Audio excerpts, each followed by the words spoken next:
and welcome to Gardening Club. Today, Gardening Club comes from my shed, even though the Botanic Garden is open and welcoming visitors. So today I'm going to talk to you about feeding your plants and fertilisers. I'm often asked about feeding your plants, why and when and how. And what I normally say is, what you need to do is feed the soil. It's much better to feed the soil by giving an annual top up of compost, good quality compost to your soil, and then feeding your plants is not necessary or very infrequently necessary. So things like tomatoes, courgettes, and things that have lots and lots of fruit often require more food on a regular basis because they're giving you so much.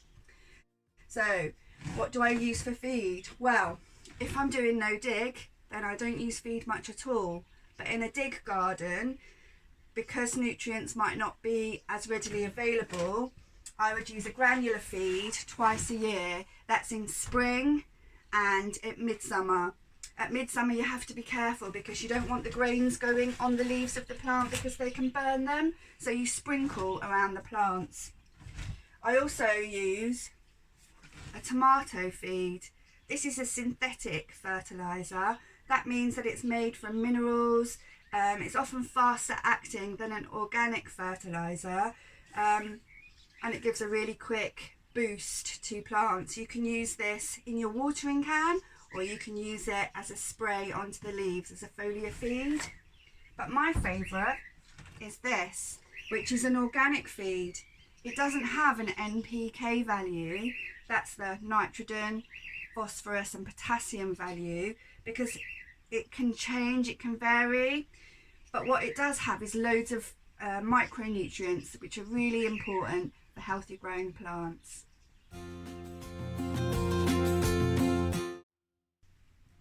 So here's the NPK value. The NPK stands for nitrogen, which is good for leaves.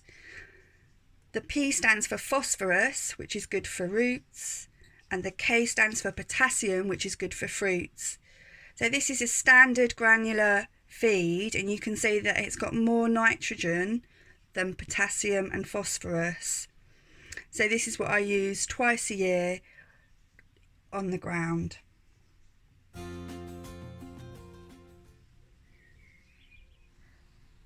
Strawberries are another thing that fruit ever such a lot, and you can see, if you look close at this leaf, that it's starting to go a little bit yellow in between the veins. This is a real sign of chlorosis, and it's a sign that your fruiting plant needs food.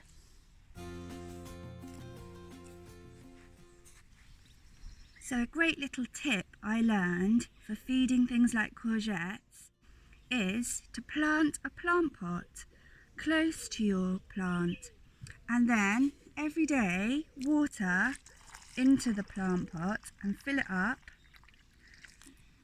And as feed day is Friday, you would fill it with feed on a Friday, and what happens is it drains away through the holes in the bottom of the pot, and that encourages the root of your courgette to go downwards and to search for water down rather than sitting at the top. So it makes a healthier and more fruitful plant. A quick recap. It's really best to feed your soil rather than your plants. So if you can, add a really good compost annually to your soil. Feeding your soil in spring and summer with a general purpose fertiliser will really give a boost to your plants. Also, heavily fruiting veg like tomatoes, peppers, cucumbers, pumpkins, they really need a weekly feed of a liquid fertiliser. I usually use a seaweed feed or a tomato feed. And finally, don't get confused by those labels. N is for nitrogen, which feeds your leaves. P is for phosphorus, which feeds your roots. And K, potassium, which feeds your fruits. But most of all, Happy gardening!